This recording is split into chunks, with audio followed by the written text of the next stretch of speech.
Points. LeBron had a triple-double with 19 points, 15 rebounds, and 10 assists. In LeBron's last two games, he is shooting 80.7% from the floor. The Lakers are 11-1 in their last 12. Things are not going well for the Clippers. They lost to New Orleans Thursday night, 105-99, fourth straight loss for the Clippers. Congratulations to the Southern University women's basketball team. The HBCU team beat Sanford Thursday 65-53 in the play-in round of the NCAA tournament. Southern advances to the field of 64. Their first round game is Saturday against number 1 seed South Carolina. No debates, no speculation, just the info you need. That's your KBLA Sports Minute. I'm Ray Richardson on KBLA Talk 1580. Good old-fashioned soul. Where you eating at? Hi, I'm Greg Doolin, inviting you to a special celebration of Women's History Month. Join KBLA Talk 1580 for its annual symposium, The State of Black Women in LA. Broadcast live from Doolin's Soul Food on Crenshaw, Friday, March 27th, 6 a.m. to 9 a.m., moderated by Dominique DePrima. And yes, breakfast is just $15.80. Come get fed twice. Your stomach and your mind will thank you. We'll see you Friday morning, March 27th, 6 a.m. to 9 a.m. at Doolin's Soul Food on Crenshaw for the State of Black Women in LA. Broadcast live only on KBLA Talk 1580. Now they get some soul food.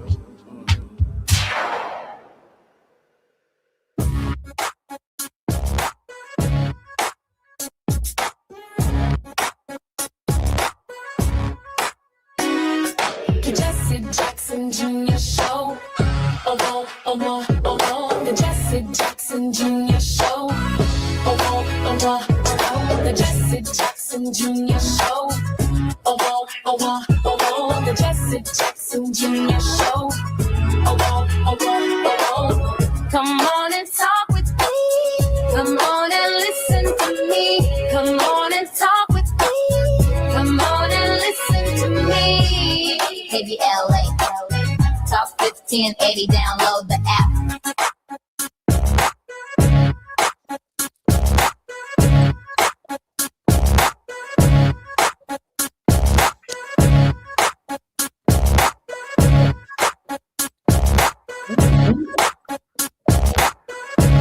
Hey, it's Fat Meat Fridays on the Jesse Jackson Jr. Show right here on KBLA Talk 1580. Creator of our show, Tina Towns, will be joining us in this hour as well as the next hour to discuss all things relevant over the course of our last week's shows. And I'm also grateful that John Diggles will be joining us as well. John Diggles just managed my campaign for Congress in the 2nd Congressional District and did an extraordinary job. He is an amazing, amazing talent in the reputations management business. John Diggles has trailblazed notable firsts while serving as a catalyst for growth, change, and reinvention. Recognized for superior achievement in reputation management, Mr. Diggles advises business, faith, and political leaders and brings expertise in comeback, turnaround, and reinvention. John is founder and CEO of Ascent Strategy Group, the first agency built to power healthcare's digital transformation. The agency's immediate impact generated Innovator Relations, the year of recognition for John and Modern Healthcare Best in Business Award for Healthcare Marketing and Public Relations. John has played a pivotal role in reshaping the health tech market through global campaigns to introduce first-of-their-kind medical devices He established partnerships to advance health equity and drove adoption of remote patient monitoring, wearables, dental lasers, and virtual health management. An alum of Edelman and MWW, Mr. Diggles guided renowned brands, created the premier health and wellness practice in public relations, and built an agency home for the world's biggest brands in sports nutrition, wellness, plant protein, joint health, and medical technology. John Diggles, welcome forward to the Jesse Jackson Jr. Show on Fat Meat Fridays with Gina Towns.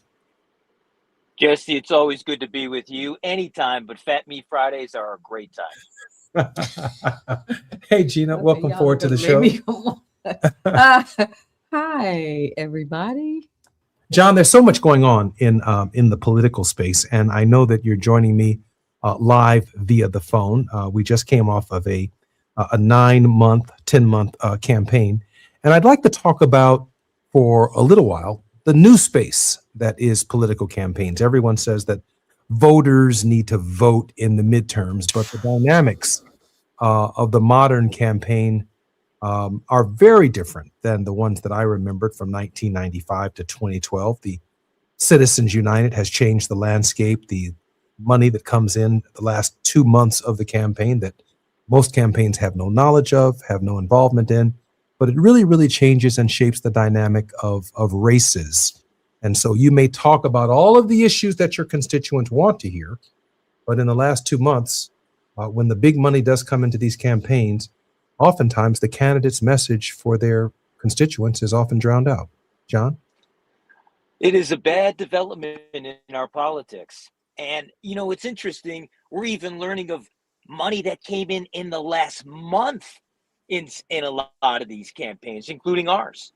And it's a real problem in Illinois, for example. $62 million of PAC money came into the races, and we still had about 2% turnout in Chicago. We had historically low one of the lowest turnouts we've ever had since 1942.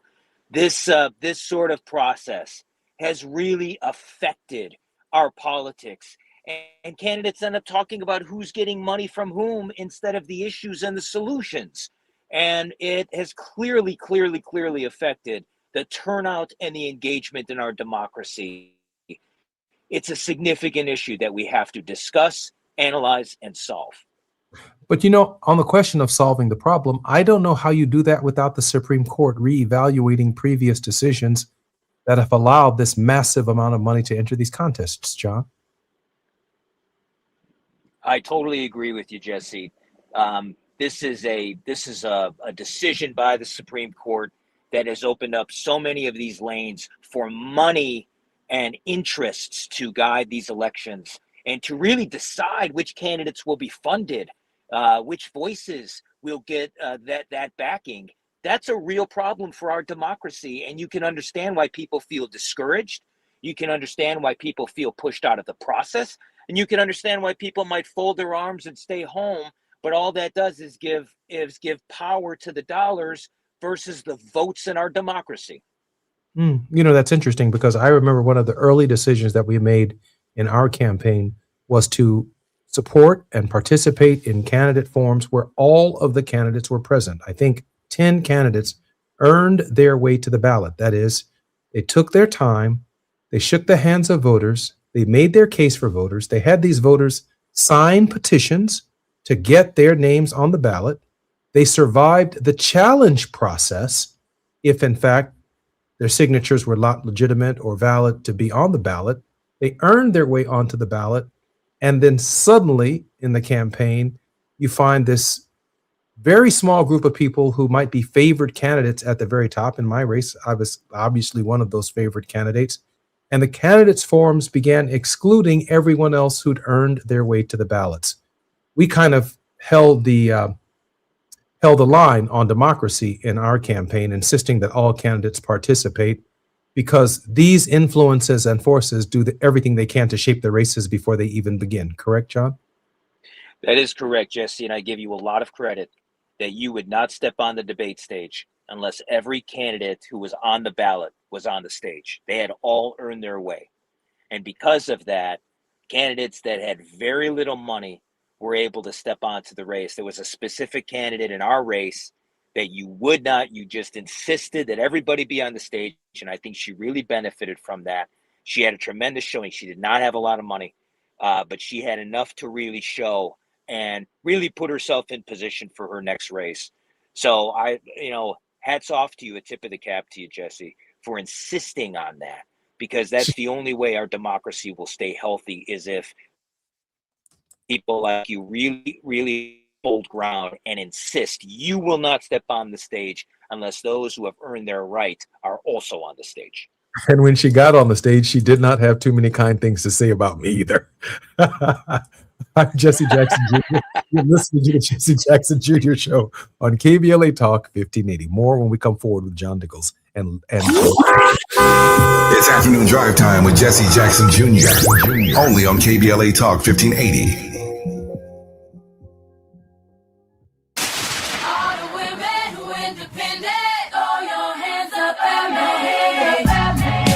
This March, we're turning up the volume on the women who changed everything. KBLA Talk 1580 is proud to celebrate Women's History Month, honoring the trailblazers, truth tellers, and game changers who shaped our world, our culture, and our community. From the freedom fighters to the firsts, from the boardroom to the front lines, from the unsung to the unforgettable, all month long, we're celebrating the stories, the voices, and the conversations that remind us that women, Black women, have always led the way. Don't miss a moment. This is our moment. This is our story. Stay tuned to KBLA Talk 1580, Los Angeles' home for the conversations that matter. I'm your girl, you're my girl, we're your girls. Won't you know that we love you? Is reviewing life insurance on your to-do list? Now's the perfect time to add it. A friend recently told me that securing life insurance sooner rather than later can help you lock in lower rates for years to come. So I bumped this up on my list and got it done. I called SelectQuote and couldn't believe how easy and affordable life insurance is. I'm 40 and got a $500,000 policy for $16 a month. My husband's also 40 and his $500,000 policy was only $18 a month. Plus, with SelectQuote's same-day coverage, there was no medical exam required, and we were covered by the time we hung up. Knowing I have this checked off my list feels amazing, but the peace of mind knowing my family is protected feels even better. Call SelectQuote at 1-800-729-7070. That's 1-800-729-7070. Or go to SelectQuote.com to get your free quote today. That's 1-800-729-7070. Details on example rate at SelectQuote.com.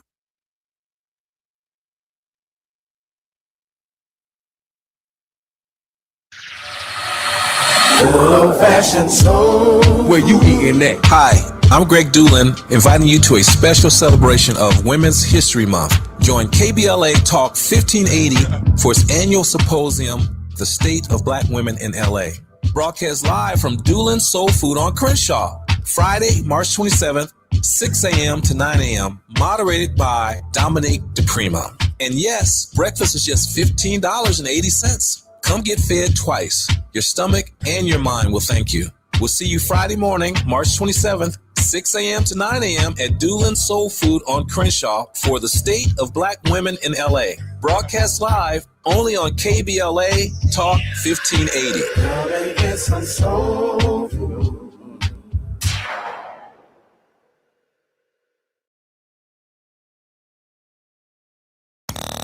Now back to more of Jesse Jackson Jr. on KBLA Talk 1580. The Jesse Jackson Jr. Show. The Jesse Jackson Jr. Show.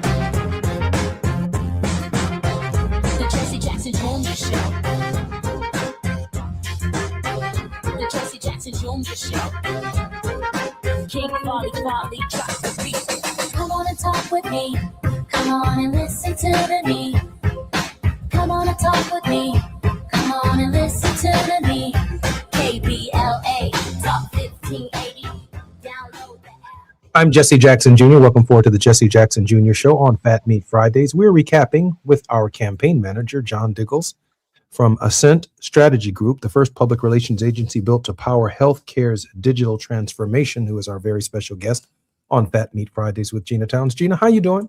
I am doing okay. It has been a long month, 9 months, a long month, and a long week. But I think there's been a lot of meat to chew on from the weekend. The last segment, you and John were recapping the outside influence money, independent expenditures that come into these races all over the country.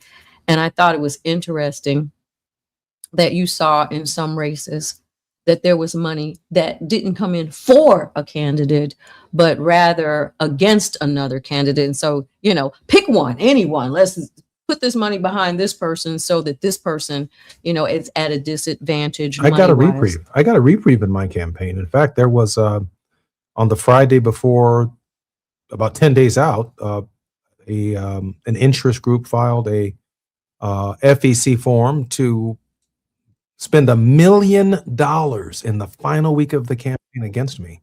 They ultimately decided by Sunday not to do so. They probably knew that what we would later find out on election day, that it wasn't worth spending the $1 million. Yeah. But the idea that the candidate, that this money doesn't just come in for campaigns, it comes in against candidates. Absolutely. It comes in against candidates. And so you might as well, if you run for office, particularly at the federal level, you can just wait until the last 3 months of the campaign or the last 2 months of the campaign to wait for this big money to come in and shape the race. And I find that deeply troubling. Yeah. I find that deeply troubling. I would not have called myself necessarily a student of the election process itself, but certainly an observer for ever since I was in high school. I found it fascinating. And I remember, learning that, certain people's wives owned, Heinz ketchup. Let's just, some people come into politics with a lot of money and they advance themselves and their races with their own money. And that's one thing, but it's certainly another thing when you have the money of an individual or an entity like that then comes and influences other people's races. It's really interesting. Really interesting. Towards that end, there's some people who come into Congress who know people all over the country and all over the world. And there's some people who come to Congress just from their local politics and they don't know anyone in the world. They're learning the ropes of the institution itself. The Kennedys come to Congress, a kind of brand, right? The Jacksons came to Congress, a kind of brand. And then there are the unbranded that come to Congress, which creates its own dynamic. Hey, John, let me ask you this question about, is there anything that we can say that will be helpful to future campaigns about this trending of low turnout in Illinois? About 20% of the electorate showed up and determined the outcome of these races. What does that mean for the resistance movement? And what does it mean for the anti-Trump, pro-Hakeem Jeffries movement, if in fact these numbers stay this low in other contests around the country? It is definitely something we must repent to. It is its own new kind of fighting for voters' rights again. It is a new era of fighting for voters' rights. And 61 years after he crossed Selma and fought those rights, assaulted violently, fighting for those rights, we face a very different kind of challenge in that voters are being really marginalized by law, which makes it illegal for interest and invest deeply in candidates, but also a Supreme Court decision that is going to change, that is bound to change the Voting Rights Act. I just think there are some significant threats to our democratic process right now. I think that's right. Gina, I think John may have to go out and come back in, but Gina, let me ask the same question of you. I don't know. What a turnout. It's very low. Yeah, just if people have lost faith in the process. And I don't know how that necessarily resonates or equates for people that I just don't participate. Like, where is your fight? What do we fight for? What are the things that constitute us getting up off of the couch, out of our faces, out of the phone, out of our feed, that cause us to want to fight? And is it a matter of, I don't really feel the pinch of that So therefore, it doesn't affect me, and I am not prone to do it. I'm just not sure if we have created such a comfortable society that we just don't have the will to fight anymore. I think that requires some study, and I hope that it doesn't have to get too painful before people pay attention to that. My biggest worry, is I saw on CNN today that the president of the United States said that soon Holman from the Immigration Customs Enforcement Agency would be spreading whatever it is that they're doing all over the country. It's occurring at the same time that there's a war in Iran. Mm-hmm. It's occurring at the same time when gas is spiking at, in some cases, over $5. Could go up even further, but a minimum of $4 per gallon around the country on average. There is an unease in the electorate, and I just don't see the ways in which Democratic Party talking points are emerging. Now, I do know that there is a No Kings March that is taking place, I think, next weekend. 28th, I think it is. On the 28th, which, will obviously put a point on the idea of the resistance. But I got to be candid with you. The resistance did not show up in the Democratic primary. I give an example. I was getting my nails done, and a young lady came in, and she had on because it was St. Patrick's Day at the same time, and she had on her leprechaun ears with the green sparkles. And I said, "Oh, those are cute." I said I had forgotten all about it being St. Patrick's Day today because of the election. And she said, "Is it election today?" I said, "Yeah, it's an election." She said, "Is it the presidential?" I said, "We just elected a president not too long ago." She said, "Oh, wow. Well, what is it?" But I thought to myself, she has to be 24, 25, maybe 27 years old. How can you be so unaware of things that affect you? John, to Gina's point, $62 million were spent in this primary. And I can only imagine in the Democratic primaries here in the state of Illinois, I can only imagine that more money is being spent in other contests around the country as well.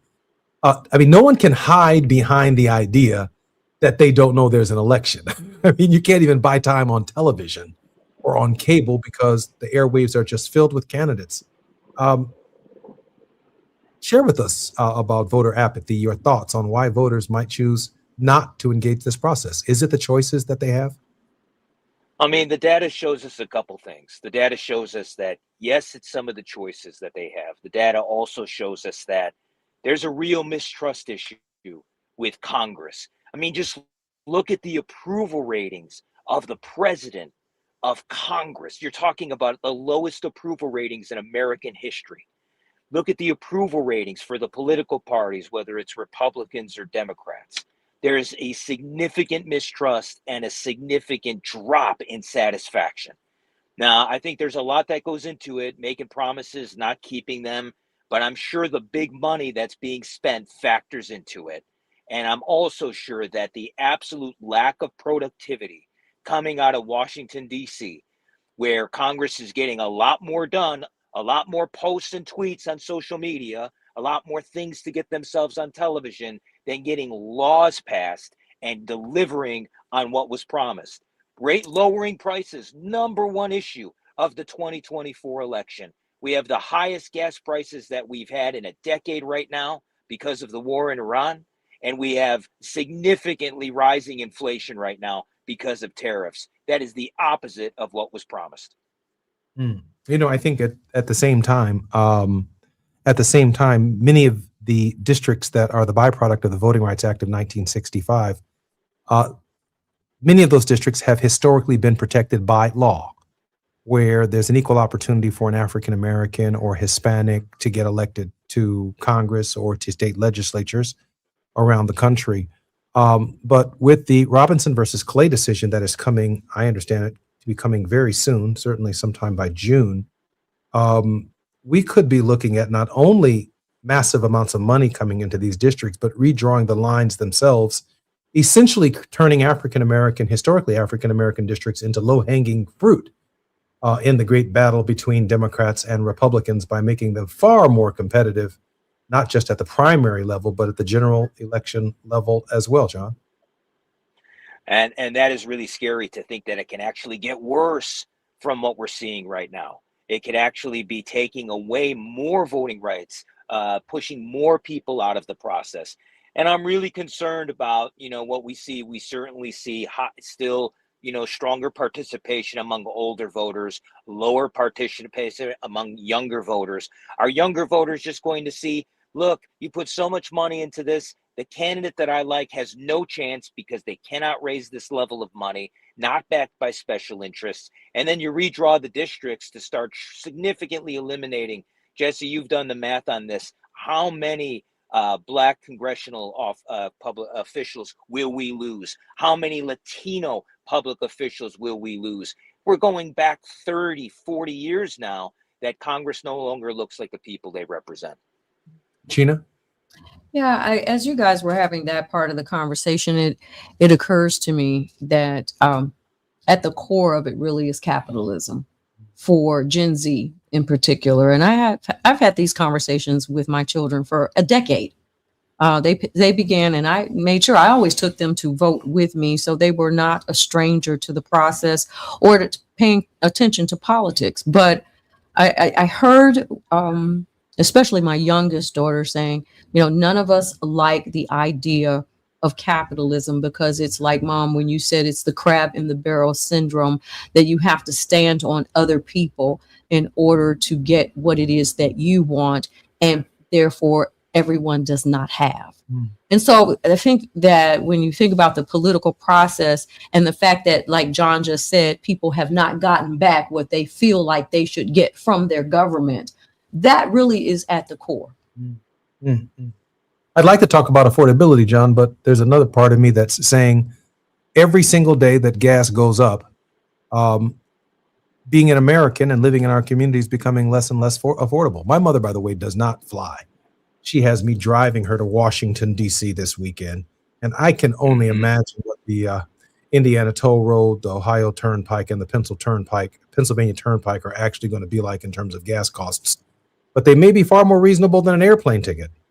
But I mean, there's 6,000 products that are made from petroleum.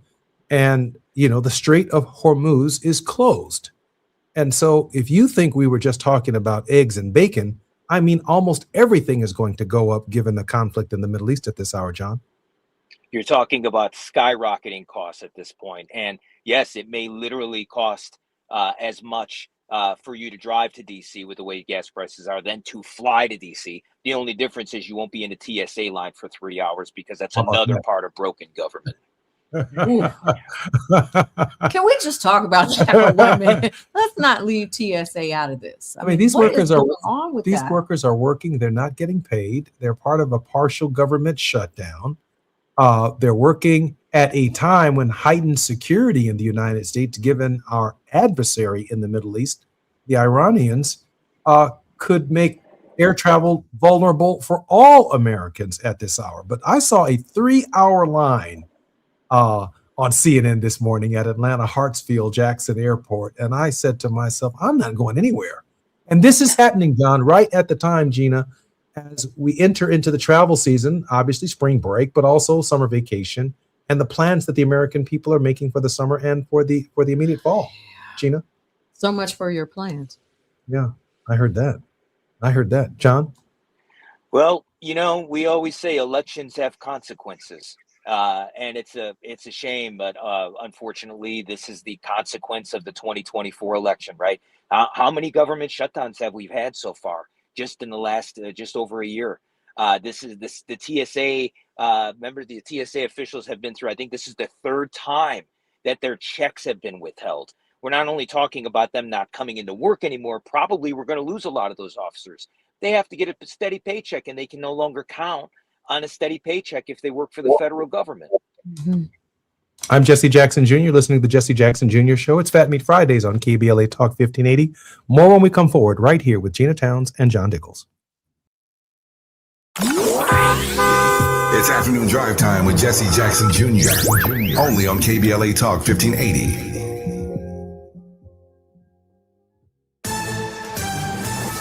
I'm I'm Amber Payton with BIN News Now. President Trump is denying reports the U.S. could send ground troops to the Middle East as the Iran war continues. I'm not putting troops anywhere. If I were, I certainly wouldn't tell you. But I'm not putting troops. He addressed the speculation during a White House meeting after reports that 2,500 Marines and amphibious warships were being deployed to the region. A judge has denied bond for Kenya Chapman, the black man accused of selling a gun to the Old Dominion University shooter in Virginia. Chapman pleaded not guilty to 7 gun-related charges. Police say he bought firearms and later sold them, with 2 linked to separate crimes. And Los Angeles is renaming Cesar Chavez Day to Farm Workers Day. Black Mayor Karen Bass signed the change following allegations that Chavez sexually assaulted multiple women, claims confirmed by United Farm Workers co-founder.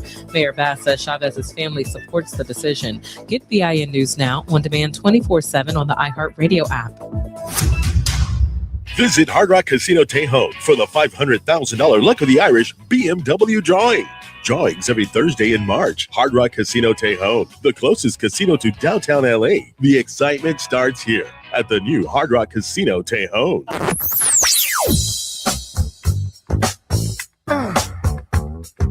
This is KBLA Talk 1580. Talk radio. That's music to your ears. We're unapologetically progressive. KBLA Talk 1580. Old-fashioned soul. Where you eating at? Hi, I'm Greg Doolin, inviting you to a special celebration of Women's History Month. Join KBLA Talk 1580 for its annual symposium, The State of Black Women in LA. Broadcast live from Doolin's Soul Food on Crenshaw, Friday, March 27th, 6 a.m. to 9 a.m., moderated by Dominique DePrima. And yes, breakfast is just $15.80. Come get fed twice. Your stomach and your mind will thank you. We'll see you Friday morning, March 27th, 6 a.m. to 9 a.m. at Doolin's Soul Food on Crenshaw for the State of Black Women in LA. Broadcast live only on KBLA Talk 1580. Gonna get some soul food.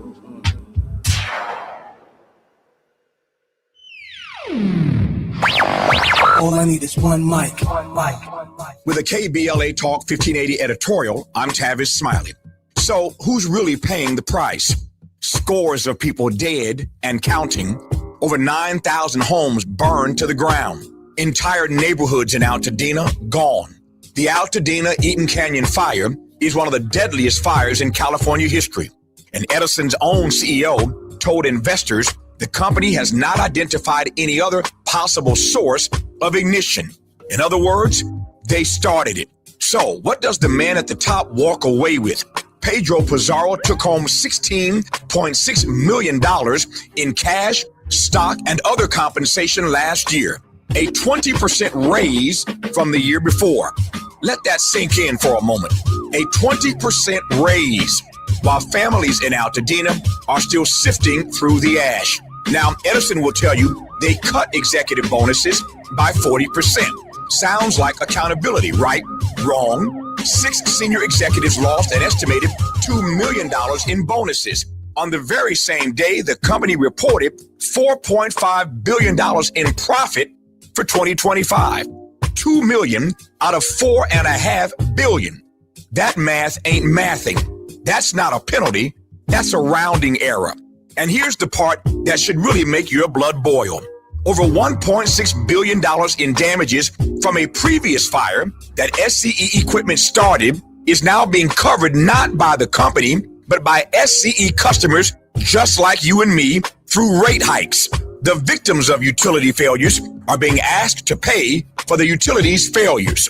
Sickening, shameful, disgraceful, reprehensible. You choose your own word. The people lost everything. The CEO got a raise.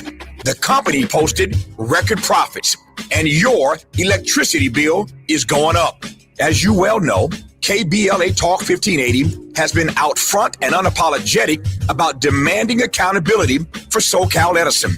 But this is far from accountability. This is the system working exactly as it was designed, just not for you. With the KBLA Talk 1580 editorial, I'm Tavis Smiley. As always, we welcome your feedback.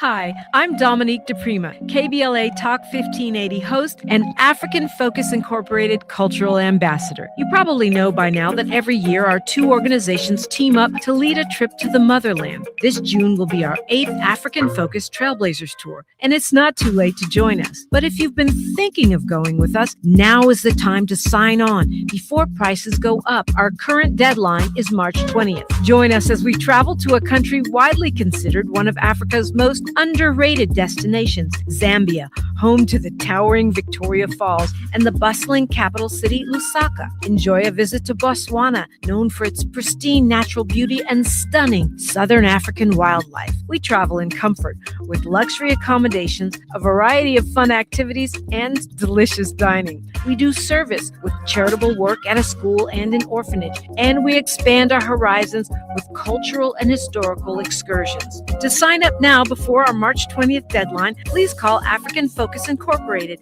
at 310-676-7300. That's 310-676-7300. Or check out africanfocus.org. Whether it's in the community or traveling the globe, we move as family. African Focus and KBLA Talk 1580.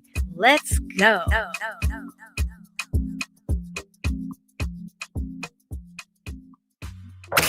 You're listening to Jesse Jackson Jr. on KBLA Talk 1580. The Jesse Jackson Jr. Show. The Jesse Jackson Jr. Show. The Jesse Jackson Jr. Show. The Jesse Jackson Jr. Show. King Quality drop the beat. Come on and talk with me. Come on and listen to me. Come on and talk with me. Come on and listen to me. KBLA Talk 1580. I'm Jesse Jackson Jr. Welcome forward to the Jesse Jackson Jr. Show. It's Fat Meat Fridays, and on Fat Meat Fridays, our creator, Gina Towns, is our regular host. She's the president and CEO of 519 Productions and the executive producer, creative director, and program director for the Jesse Jackson Jr. Show on Smiley Audio Media's KBLA Talk 1580. She's also the host of Reflectivity on Jackson's weekly series, Fat Meat Fridays, a graduate of Hampton University with a Bachelor of Arts in Mass Media Arts and Journalism. Gina also earned a Master of Arts in Theology and Social Justice from Princeton Theological Seminary. Gina, welcome forward to the show. Well, good Friday afternoon, Jesse Jackson Jr. It is. Thank God it's Friday. Thank God. Hey, John Diggles, welcome forward to the show. Diggles. Always good to be with you, That Jesse guy. and Gina. John Diggle's corporate mission is to advance health equity. He works at the intersection of innovation, regulation, and reputation. His skilled strategists and writers are shaping dynamic brand narratives, fostering connections across medical, professional, and patient audiences, and developing the first communication protocols for healthcare AI. John, during our campaign, you did something extraordinary and very innovative. Will you take the time and share that with our listeners, what you were able to accomplish for the first time in the history of political advertising? It was very exciting. You know, Congressman Bobby Rush put together the draft to get you into this to get you into this race, Jesse. He led the effort and put together a coalition of business leaders. Congressman Rush has been through a really tough health journey. He had throat cancer and it damaged his vocal cords. And Congressman Rush wanted to make sure people heard his endorsement for you. And endorsements don't get a lot of attention. They've sort of been watered down. But Congressman Rush and you and I sat down and talked about, can we do something with AI to give Congressman Rush his voice back? And we worked with a group that trained an AI agent on. We had plenty of footage of Congressman Rush's old speeches and videos and presentations he has done. And he and his wife and his daughter picked out the voice they wanted, and we did the first ad ever done, the first political ad ever done, where we had assistive AI in the ad. We were fully transparent about why we were using it, how we were using it, and we had Congressman Rush's not only permission, but he requested for us to do it. And that ad really got a lot of attention, national attention, the first of its kind. Congratulations on that. I was watching CNN this morning, and an incomplete movie of Val Kilmer is now coming out, where with a huge AI assist, because Val Kilmer obviously did not live to complete the film. So they have recreated Val Mm. to perform the remaining balance of the role that he had begun while he was living. And so, John, what are some of the implications of the use of this technology and some of the challenges? Well, I think some of what we're seeing with AI is exactly what we did with Congressman Rush. Could it give people their voice back? Could it help people finish something they weren't able to complete in their lives? But the key thing, I mean, there's a lot of challenges when it comes to ethics, when it comes to permission, and certainly when it comes to disclosure and transparency. And I think we set an example, and you're seeing that with Val Kilmer's AI with the picture there too, that this is something that we have to disclose. We want to be transparent. There's a reason for it. It's not about replacing somebody. It is about giving somebody new opportunity, new presence, and new voice. And those are pretty exciting parts of AI. It is a huge conversation. AI is a huge conversation. And I think there's also a lot of mis and disinformation out about it. So I think responsible use and transparent use are essential for us to advance the conversation. Gina? Yeah, I think that fear, and some fear is founded and some is unfounded. Irrational. But fear, based on a lack of knowledge, is never a good thing. So I am for this type of progress. I grew up in a steel city, and in the demise of the industrial age, you find specifically for places like Gary, the south side of Chicago, East Chicago, Hammond, Indiana, Detroit, before they started really kind of putting some money, Akron, Ohio, just across the Rust Belt, the eyesore of companies and automotive companies and steel companies that were left, just abandoned as progress was made with technology. And so, here we are again with another advancement that I think that we have to be engaged with. We have to be able to be trained by it. And politically speaking, our government has to regulate it, and it has to figure out how to regulate itself as well. Yeah, I think that's right. I fought also negative memes and negative use of AI. And, I do think that Congress, if not Congress, certainly state legislatures are going to have to act when people's persona, their voices, their names, their images are used in a defamatory way. And the penalty ought to be steep, it ought to be stiff, and it ought to be for real. Well, when I think about this, it's very much like the artist, if you will, people who write music, who have a talent like your daughter, drawing, painting. The rights of those artists have been watered down, and that's why you saw Prince, write "slave" across his face at one point, as he fought for his rights and the rights of other musicians. And I kind of liken this. There's a likeness between the regulation that needs to take place with the permissions, and that's going to have to be done by the federal government. Yeah, no doubt in my mind about that. John, any more thoughts on the campaign itself in our final 2 minutes before we come forward?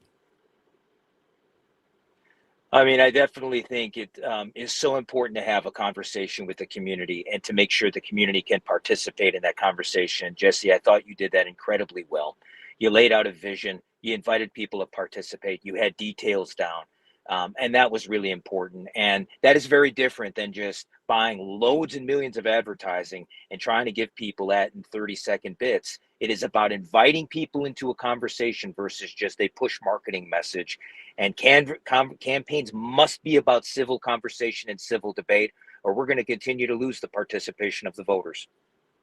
I think that's right. And maybe I'm a dinosaur in that area, because I went and pulled out charts and plans that I know were not completed at the conclusion of my term in Congress, and even my successor did not venture to undertake some of those challenges.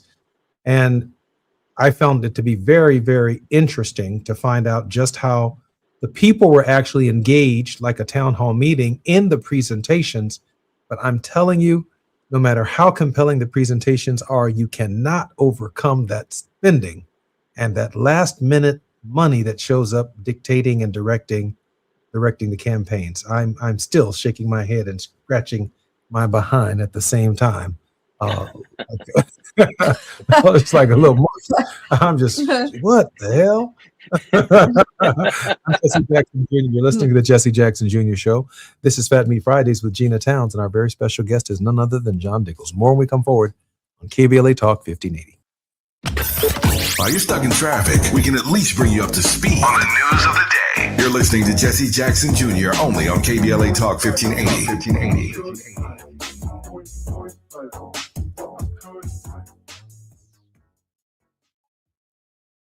Heading out of town this spring? Metro makes getting to LAX easier than ever. Just take the C or K train lines to the new LAX Metro Transit Center. Then catch a free shuttle straight to your terminal. Easy, affordable, stress-free. Travel smart. Go Metro.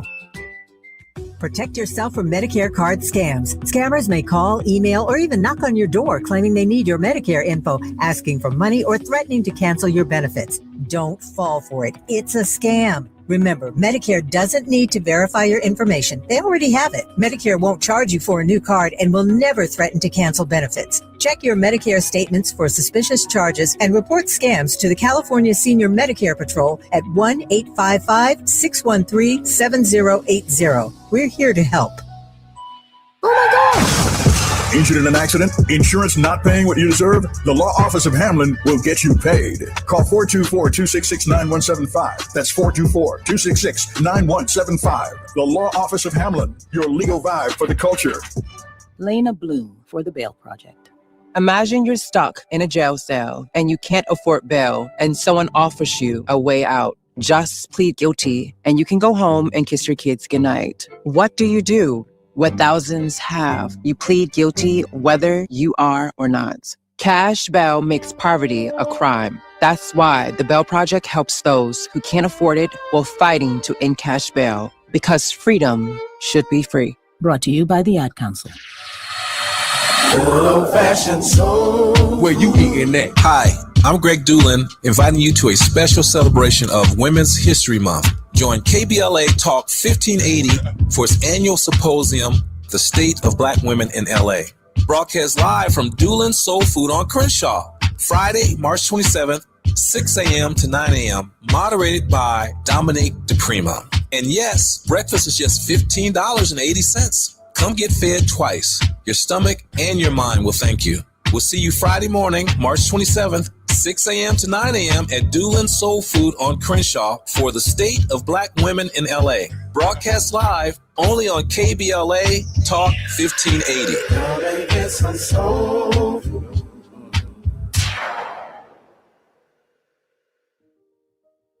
Small businesses are the heart of America. But you don't have to go it alone. As the nation's largest nonprofit resource of expert business mentoring, SCORE has helped millions of entrepreneurs build their businesses for free. Get the connections, education, and guidance you need with SCORE. We're ready to help. Find a mentor today at score.org. Now back to more of Jesse Jackson Jr. on KBLA Talk 1580. The Jesse Jackson Jr. Show. The Jesse Jackson Jr. Show. The Jesse Jackson Jr. Show. The Jesse Jackson Jr. Show. King Folly, drop the beat. Come on and talk with me. Come on and listen to me. Come on and talk with me. Come on and listen to me. KBLA Talk 1580. Download the app. I'm Jesse Jackson Jr. Welcome forward to the final segment of our first hour of Fat Meat Fridays. Our very special guest is none other than John Diggles and our creative director and the creator of the Jesse Jackson Jr. Show, Gina Towns. Guys, welcome back to the show. Gina. John. Oh, okay. No John, but only Gina. Hey, Gina. Welcome back to the show. Oh, hi, Hi, Jesse. It's Fat Meat Friday. Jesse, you were know what? supposed to make an announcement. That's how. Okay, here's our announcement. I'm on vacation next week, listeners. Jesse is on vacation Monday, March 23rd through Monday, March 30th. I am driving my mother to Washington, D.C. She does not like to fly. And so that'll be an interesting conversation for 12 hours with many, many stops along the way. It probably end up being about a 16-hour trip. So I'm on vacation next week. Jesse's on vacation. Our production team is on vacation. And we're still working through all of the details. But I'm looking forward to just a moment off to get a little bit of rest, which probably will not come from a long ride with my mother. My goodness. Okay, Tavis, we're going to miss you. Oh, my goodness. Miles, Andy. Oh, my goodness. Taz. Okay. Hey, John, in this final segment, I do want to get some more of your insights on the war coming to the front door of every single home in America. The cost of gasoline products are going to skyrocket. This question of affordability is not the same debate about or discussion about affordability that Mamdani was having in New York. The war in Iran is changing all of that to very, very serious bread and butter issues. Not that they weren't in New York City. I'm just simply saying, if gas is $6 a gallon and you're not getting a pay raise to cover it, and every single consumer product is going to rise as a result of it, affordability is once again front and center, but it's somehow tied to this war this time. And gas could go longer than even higher than $6 a gallon. I'm also concerned how long this could go on. Some say if the Strait of Hormuz is blocked until the end of April, we could see gas prices be high until 2027, mid-year 2027. You're talking about a full year from now. We could be $6 and $7 a gallon gas prices. Consumer prices up 20, 30, 40%. And, when you talk about gas prices, you're really talking about locking people out, not only of their jobs, but also of, getting kids back and forth to school. Gas prices is one of the things you can't afford. You might be able to pass on eggs or buying other things that have been hit by rising prices, but fuel is just a different category in our economy. And while we're talking about all of that, of course, we have to talk about the cost on human lives as well. Let's not forget that not only includes our troops, but so far that has included 175 students at a school in Iran. War is a brutal, brutal thing to go through, and the cost of lives must be in this conversation. Gina? Yesterday you and Johnny Mack had a conversation about economics being a form of war. Form of violence. Form of violence. And I was thinking while you all were talking that this is, it's an invisible war without machinery, on an onslaught to and on the American people, for all of the people, because it keeps going, right? And there's something new every day. But when this administration first took a hold of all of the departments, they got rid of the Department of Education. There's a certain amount of jobs that were lost in that. They got rid of a number of government jobs right there in Washington, D.C., many of which were held by Black women.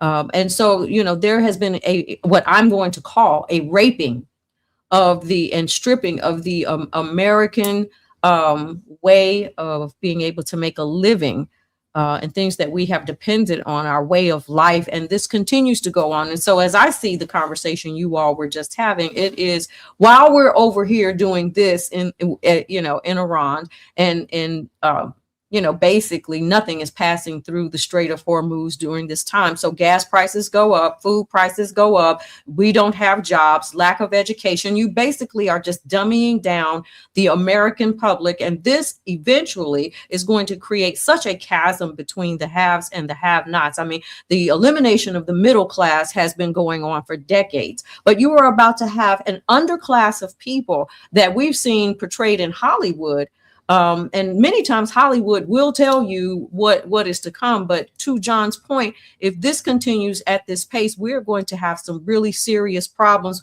and people will not be able to get health care. And so you're going to see death at an alarming rate. It's unfortunate, but that's factual if we continue in this path. I think that's right. John?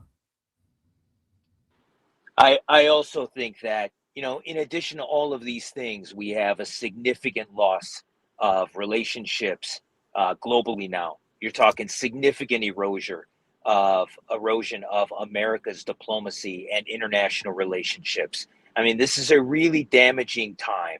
It is a crisis, and it is urgent because our allies clearly were not brought into the conversation. And so there is a cost to that as well, a cost to America's reputation and a cost to our diplomatic ties globally. I have a question though, John. So is this about, I hearken this back to World War II when you had 3 leaders who decided that they were going to ascend amongst the leaders of all of the nations and basically take over everything. And is that what we're looking at to some degree? Or is there a siphoning or a divvying up, if you will, with Trump looking at Greenland and Switzerland and Iceland or whatever he's looking at? Cuba and right. Venezuela. Could we be looking at the emergence of a Netanyahu, a Trump, and a Putin, with China kind of somewhere in the background looking at everybody like, really, don't come over here with that? Is that possible? I think it's possible. I think it's happening to some degree right now. And the question will be, when it came to World War II and those leaders, there were still alliances that were forged. And we still have to wonder and look, how strong are the alliances here? Are they selfish alliances? And if it really came down to it, could we count on true allyship here? So I think it's a different scenario here. I think you make a really good point, Gina, that we have to look to and learn from history and how this went. I just think the personality dynamics here indicate some other really concerning outcome if we do not quickly reverse course. Right, because I look at the issue of tariffs as a threat and a carrot for you to behave, Great Britain, allow us to launch from your shores or your bases, Great Britain, in order to achieve what we're doing. And so, Spain. Yeah, there has been some groundwork that's already been set. And so that really does, and I've been thinking about that a lot lately. And the allies and who they might be. And sometimes, you get yourself in a situation where you may not want to be complicit, but the economics of the situation cause you to be. John, we've got about 1 minute and 30 seconds. A word of hope.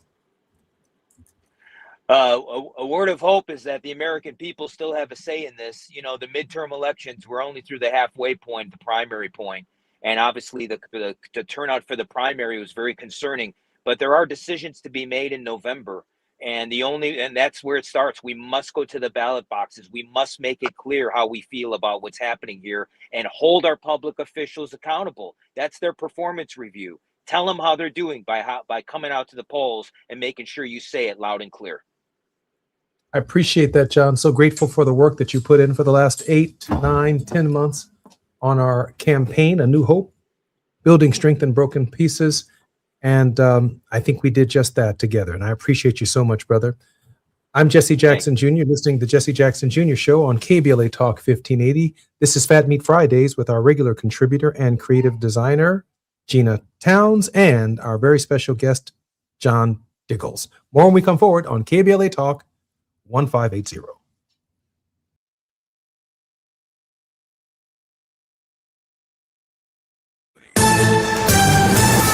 I'm Amber Payton with BIN News Now.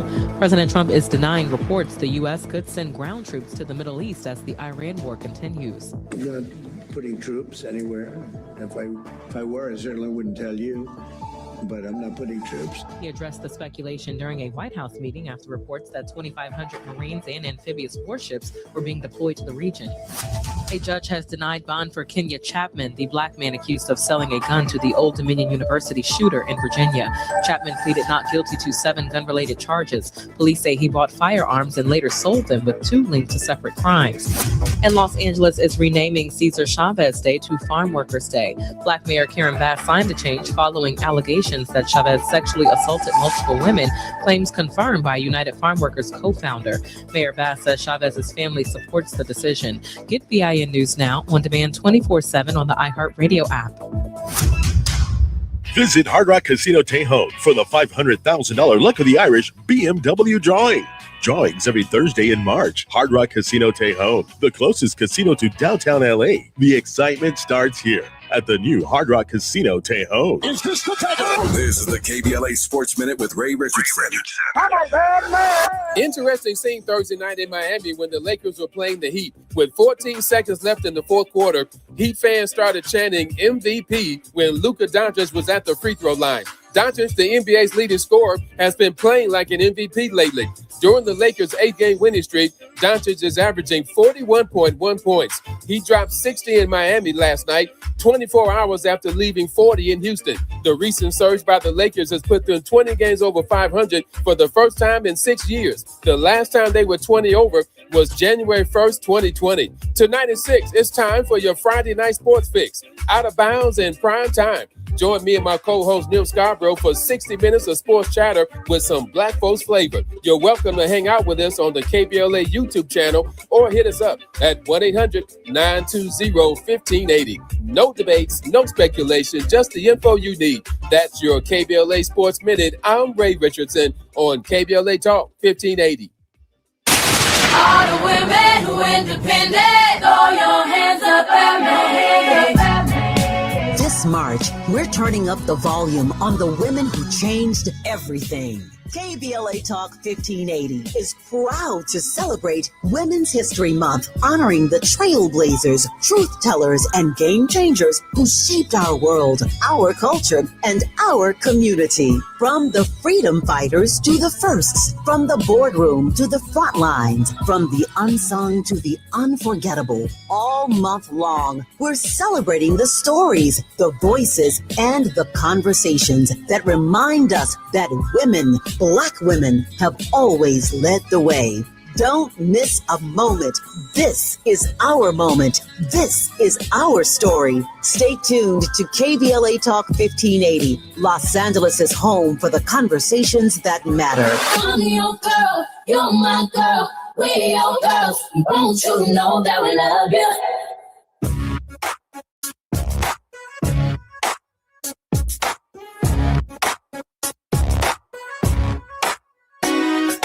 Jesse Jackson Jr. Show.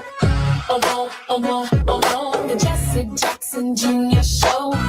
Oh, the Jesse Jackson Jr. Show. Oh, the Jesse Jackson Jr. Show. Oh. Come on and talk with me. Come on and listen to me. Come on and talk with me. Come on and listen to me. KBLA Talk 1580, download the app.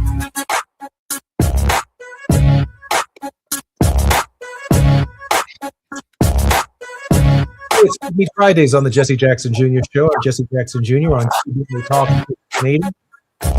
First up, carrying over with us for another segment is Diggle.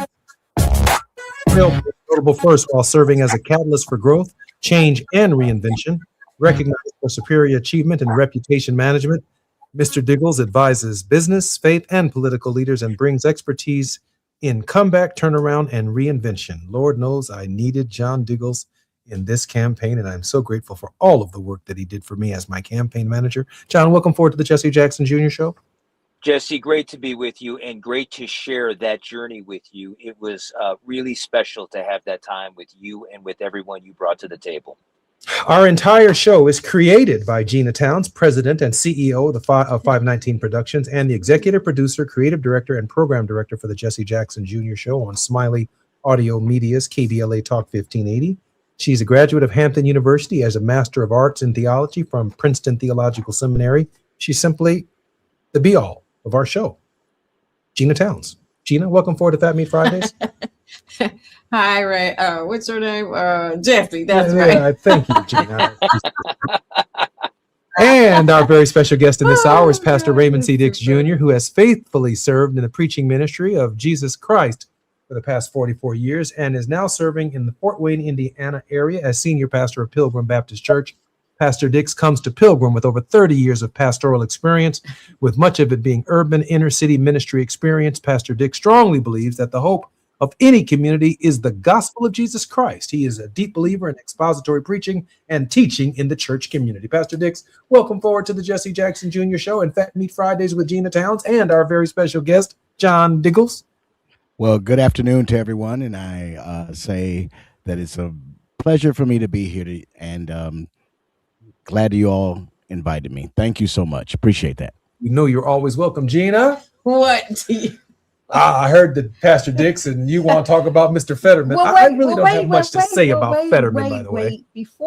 Because John stayed over just for this segment because we have a baton that we want to pass. So I'm going to let John Diggles pick up kind of where we left off in the first segment because, yes, you're right. Raymond does have some bones he wants to pick. John, you're in the baton business. I'll definitely I'll swing a baton before I pass it if this is the subject matter. But clearly our party, the Democratic Party, needs real significant change. And I know the party's going through a lot of evaluation.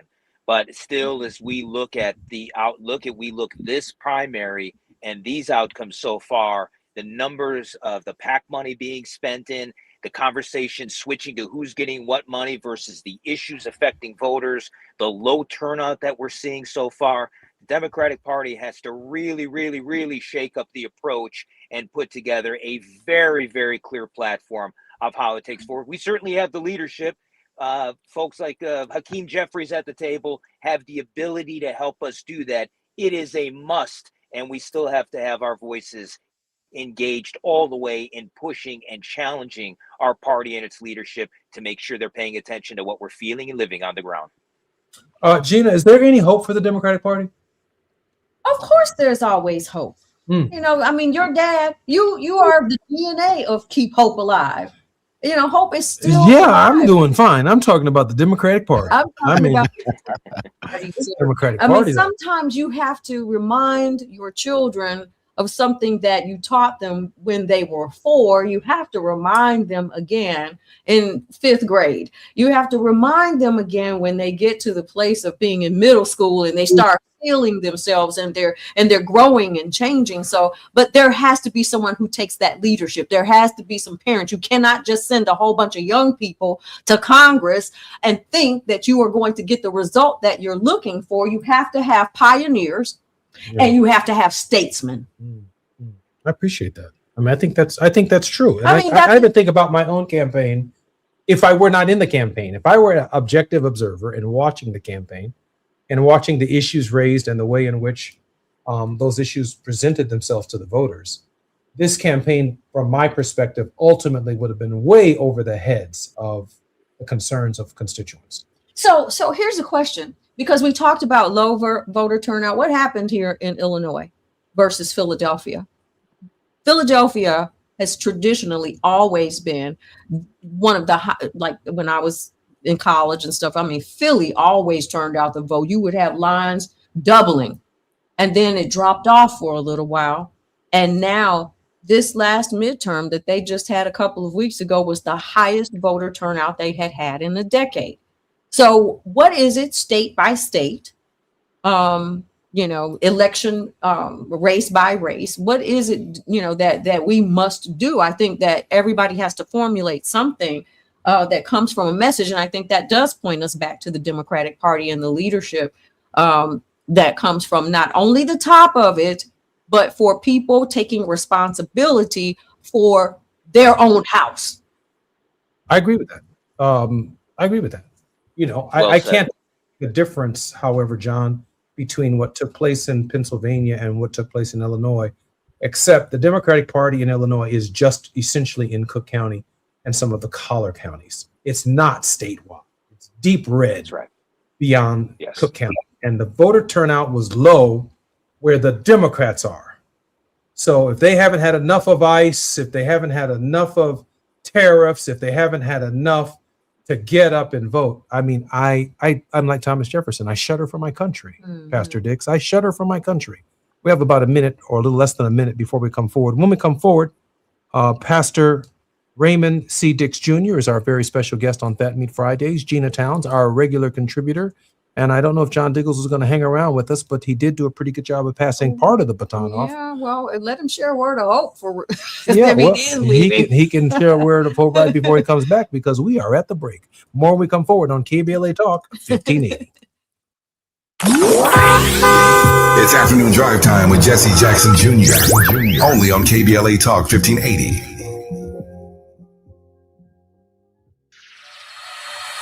Old-fashioned soul. Where you eating at? Hi, I'm Greg Doolin, inviting you to a special celebration of Women's History Month. Join KBLA Talk 1580 for its annual symposium, The State of Black Women in LA. Broadcast live from Doolin Soul Food on Crenshaw, Friday, March 27th, 6 a.m. to 9 a.m., moderated by Dominique DePrima. And yes, breakfast is just $15.80. Come get fed twice. Your stomach and your mind will thank you. We'll see you Friday morning, March 27th, 6 a.m. to 9 a.m. at Doolin Soul Food on Crenshaw for the State of Black Women in LA. Broadcast live only on KBLA Talk 1580. Gotta get some soul food. Is reviewing life insurance on your to-do list? Now's the perfect time to add it. A friend recently told me that securing life insurance sooner rather than later can help you lock in lower rates for years to come. So I bumped this up on my list and got it done. I called SelectQuote and couldn't believe how easy and affordable life insurance is. I'm 40 and got a $500,000 policy for $16 a month. My husband's also 40 and his $500,000 policy was only $18 a month. Plus, with SelectQuote's same-day coverage, there was no medical exam required, and we were covered by the time we hung up. Knowing I have this checked off my list feels amazing, but the peace of mind knowing my family is protected feels even better. Call SelectQuote at 1-800-729-7070. That's 1-800-729-7070. Or go to SelectQuote.com to get your free quote today. That's 1-800-729-7070. Details on example rate at SelectQuote.com. Hi, I'm Dominique DePrima, KBLA Talk 1580 host and African Focus Incorporated cultural ambassador. You probably know by now that every year our two organizations team up to lead a trip to the motherland. This June will be our 8th African Focus Trailblazers Tour, and it's not too late to join us. But if you've been thinking of going with us, now is the time to sign on before prices go up. Our current deadline is March 20th. Join us as we travel to a country widely considered one of Africa's most underrated destinations, Zambia, home to the towering Victoria Falls and the bustling capital city, Lusaka. Enjoy a visit to Botswana, known for its pristine natural beauty and stunning Southern African wildlife. We travel in comfort with luxury accommodations, a variety of fun activities, and delicious dining. We do service with charitable work at a school and an orphanage, and we expand our horizons with cultural and historical excursions. To sign up now before our March 20th deadline, please call African Focus Incorporated at 310-676-7300. That's 310-676-7300. Or check out africanfocus.org. Whether it's in the community or traveling the globe, we move as family. African Focus and KBLA Talk 1580. Let's go.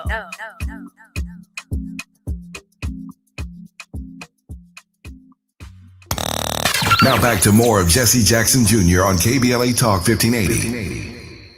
The Jesse Jackson Jr. Show. The Jesse Jackson Jr. Show. The Jesse Jackson Jr. Show. The Jesse Jackson Jr. Show. King Volley, drop the beat. Come on and talk with me. Come on and listen to me. Come on and talk with me. Come on and listen to me. KBLA Talk 1580.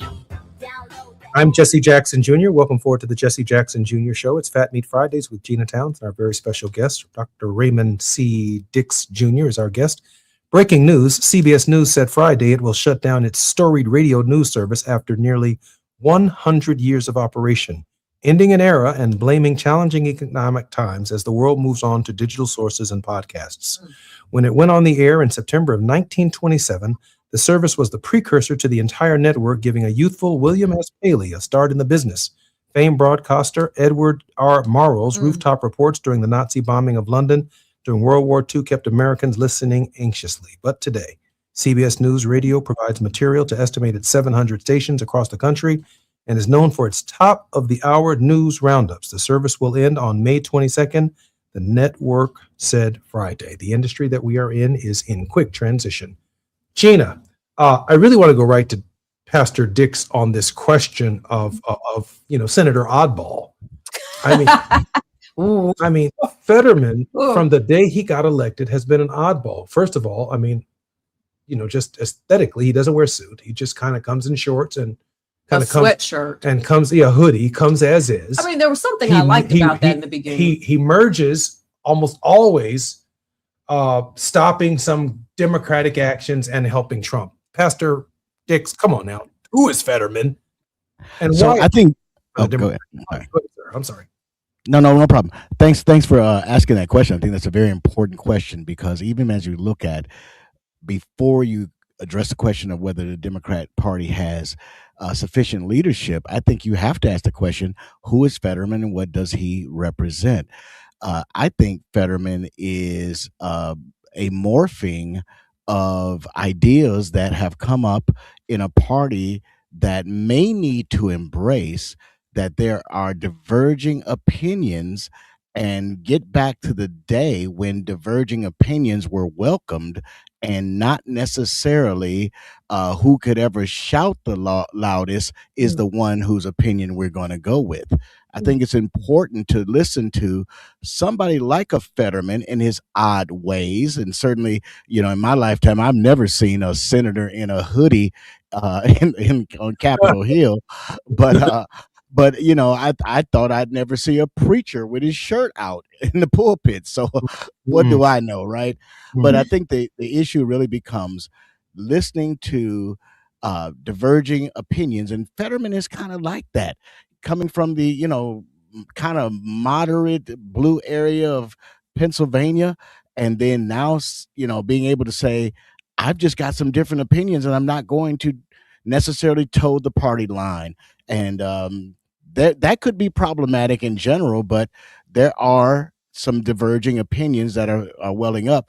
And it's not only just with the people in Fetterman's age group, but also among young people, as I see it in this community here. Gina? I have a question. Either one of you can answer it or both of you can answer it. So I specifically remember when Barack Obama became president, a new party formed within the Republican Party called the Tea Party. And then it morphed into something else. And maybe they coexisted for a while. And then it morphed into something else. And then it became MAGA. And so you still have an element of traditional Republicans. And I'll call them traditional because those are Bush Republicans. I think that the Reagan Republicans are slightly different than some of the Bush Republicans, but nevertheless, that's where they all kind of come from. This ideology that MAGA has morphed into something that has its base in Reaganomics, for sure. And Raymond and I are from Northwest Indiana, South Side of Chicago. And so when I talk about this industrial piece, the whole steel age piece, and that it was under Reagan that steel production was allowed to go to China only to send it back to America because you didn't want these people in this region to make that money to become middle class. I just am trying to understand, how is it that the Republican Party can keep themselves aligned and people do not get out of line even when they disagree, but yet the Democrats like John Fetterman and others, Joe Manchin, when he was who he was. Oh, how come we always got to stand out here and be different? Why can't you settle that stuff behind closed doors before you bring that dirty laundry out here into the news media? I'm just saying it's just like a house. My parents told me, do not repeat anything you heard in this house. What is going on with that, gentlemen? Well, now, what was that question? The question was, what will the Democrats do with the Republicans? Do you have all these different ideologies and people and errors of Republicans that coexist together? They may not agree. They may not. All of them don't like the MAGA agenda right now. But on the Democratic side, everybody feels the need to. I'm going to have my moment in the sun. I think that times such as these, Gina and Pastor Dix, requires a stark alternative to what Trump is doing and what the court is doing and what the Congress is doing, a stark alternative to returning to some of the norms that the people are familiar with. Constitutional government, the right to vote, the preservation of democracy, a welcoming nation for all people, a path to citizenship for immigrants, fine public schools, fine healthcare systems, decent, safe, and affordable housing, back to the norms. But I mean, we're not talking about any of that. And Donald Trump dismantling education, putting a crackpot over at the health department, Kennedy, Pam Bondi, who can't tell the truth before the Congress of the United States and won't even take an oath pursuant to a subpoena. I mean, this requires an alternative, not a Democrat who looks good, who has Kennedy's haircut, who puts their thumb on top of their index finger and talks like they're from Massachusetts. None of that. I mean, this is a time for authenticity. And the question I have is, the Democratic Party going to be true to itself? Is it going to be authentic? And, that's not Chuck Schumer. I mean, that's Chuck Schumer. Yeah, I would say, Gina, that and Jesse, that part of the problem here is both parties, I think, suffer from kind of the same thing, perhaps in a little bit of different way. Gina, you correctly brought up the point of why the Republicans don't respond publicly to things. Well, when you have a person in office that believes wholeheartedly in the scorched earth policy or practice of politics, where you actually have your whole career burned down simply because you disagree with a sitting president. And so I think there's a great fear among Republicans, and they are saying things privately that they would like to say publicly, but they got kids and grandkids, and we have a political class in Washington, D.C. that has become career-minded. And to your point, Jesse, the idea of speaking about what the people want to talk about, I think, has been passé in both parties. I think Americans have reached a place of political fatigue. They are tired. They are tired of the same old things, opening up the newspaper, turning on network news channels, and seeing each news channel siphon through the same exact story, maybe in different opinions, but over and over again. And nobody's saying that, how does the person who has to get to work manage here in Indiana $3.89 for a gallon of gas?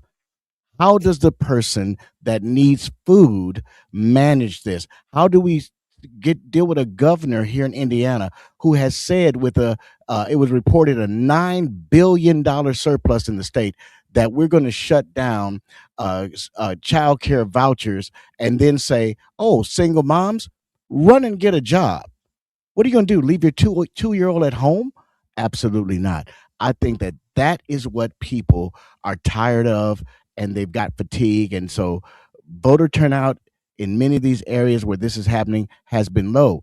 Yes, it's risen in Philadelphia, but Philadelphia, I think, has a rich history of political activism that has gone on since this country was incepted. So that's the problem, in my opinion, is that you just got people tired of both parties. Pastor Dix, I think you hit the nail right on. I'm fatigued.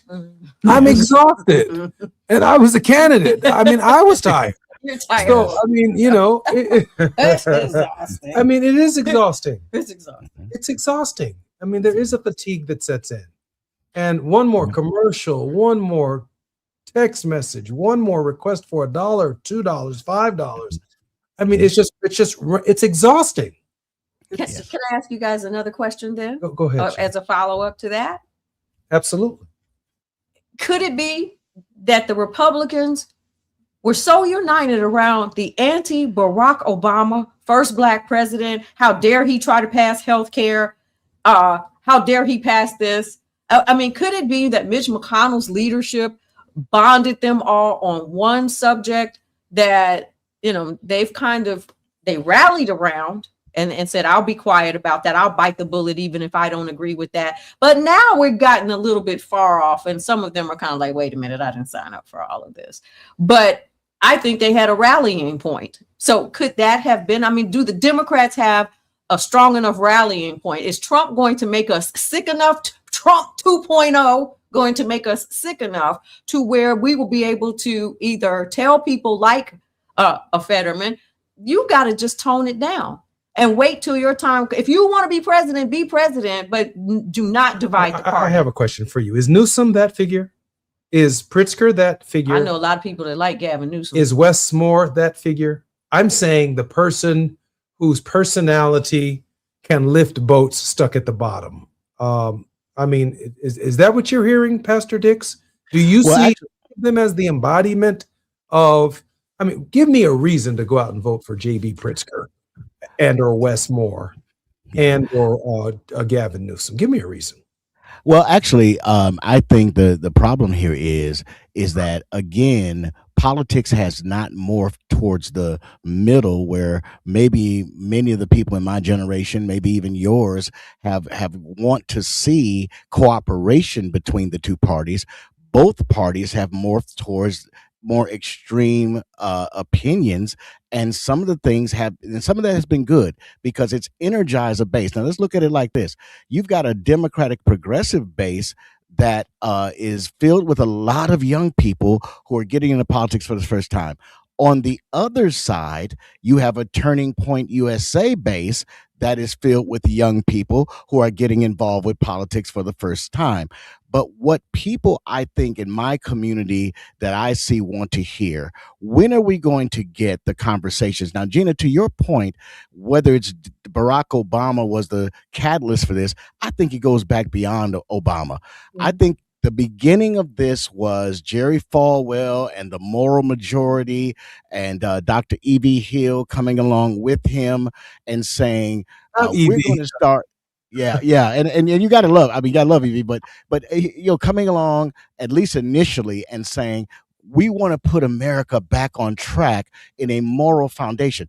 I think that Trump, being the populist, narcissistic person that he is, recognized that those people did not have anybody in this time that was championing what they cared about. And you know very well, Brother Jesse, that the white iteration of the evangelical church morphed to that and was willing to say, we don't care what he's like personally, but this is how it is. Yeah, we're going to support him. I would agree with that. Now, on the other side of it, I don't see, which I can see on the other side of the ledger, I don't see Black supremacy as a motivating force for Black people. Black supremacy. No. We're not going to the polls because we're waiting for the Black Jesus to come back. Now they're going to the polls waiting to take over Jerusalem. They want a white Jesus. They want Jesus to come back. A white Jesus with blue eyes and blonde. They're gonna have to produce him at some point in time too. They're gonna have to produce him now. When they get to where they're going, they got to produce. Get him off Grandma's wall. That's what. But my point is, the things that motivate them to vote are not motivating us to vote. We're not in a deep ideological. We're about to be overrun by an influx of white folks in the United States. So now is our time to step up and start the Black Panther Party of Negro thought and spirituality. And let's save. That's not happening, man. It's not happening. I'm Jesse Jackson Jr. You're listening to the Jesse Jackson Jr. Show on Fat Me Fridays on KBLA Talk 1580 with Gina Towns and Pastor Raymond C. Dix. More when we come forward on KBLA Talk 1580. Right. It's afternoon drive time with Jesse Jackson Jr. Only on KBLA Talk 1580.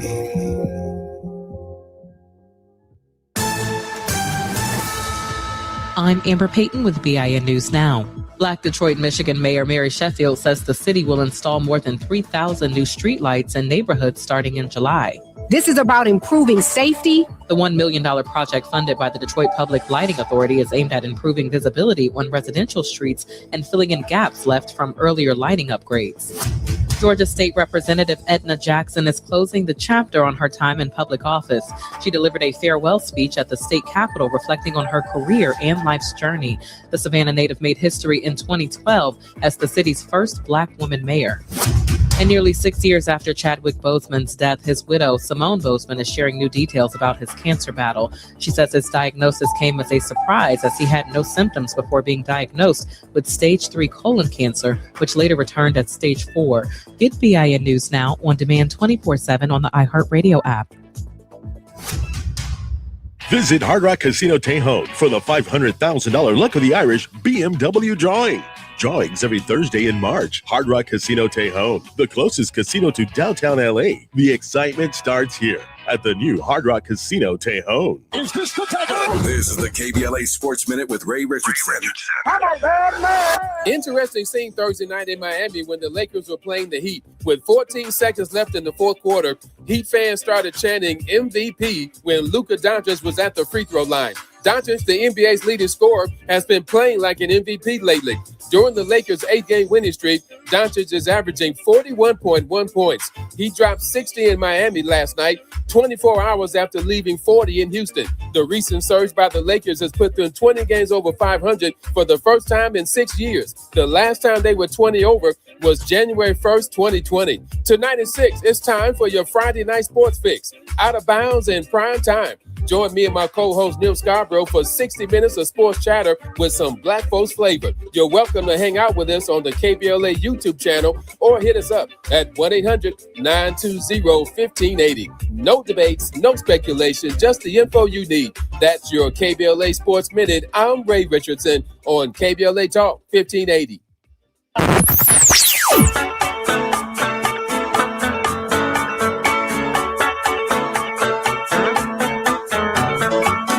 Is KBLA Talk 1580. Talk radio that's music to your ears.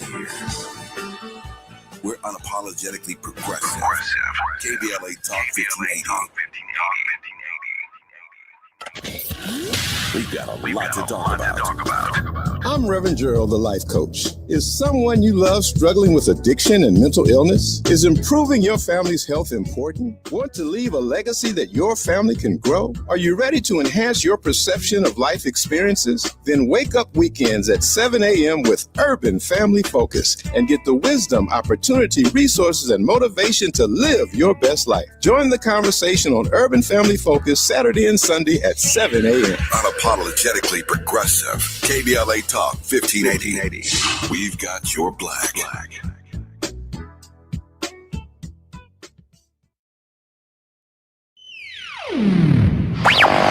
All I need is one mic. With a KBLA Talk 1580 editorial, I'm Tavis Smiley. So, who's really paying the price? Scores of people dead and counting. Over 9,000 homes burned to the ground. Entire neighborhoods in Altadena gone. The Altadena Eaton Canyon fire is one of the deadliest fires in California history. And Edison's own CEO told investors the company has not identified any other possible source of ignition. In other words, they started it. So what does the man at the top walk away with? Pedro Pizarro took home $16.6 million in cash, stock, and other compensation last year. A 20% raise from the year before. Let that sink in for a moment. A 20% raise while families in Altadena are still sifting through the ash. Now, Edison will tell you they cut executive bonuses by 40%. Sounds like accountability, right? Wrong. 6 senior executives lost an estimated $2 million in bonuses. On the very same day, the company reported $4.5 billion in profit for 2025. 2 million out of 4.5 billion. That math ain't mathing. That's not a penalty. That's a rounding error. And here's the part that should really make your blood boil. Over $1.6 billion in damages from a previous fire that SCE equipment started is now being covered not by the company, but by SCE customers just like you and me through rate hikes. The victims of utility failures are being asked to pay for the utilities' failures. Sickening, shameful, disgraceful, reprehensible. You choose your own word. The people lost everything. The CEO got a raise. The company posted record profits. And your electricity bill is going up. As you well know, KBLA Talk 1580 has been out front and unapologetic about demanding accountability for SoCal Edison. But this is far from accountability. This is the system working exactly as it was designed, just not for you. With the KBLA Talk 1580 editorial, I'm Tavis Smiley. As always, we welcome your feedback.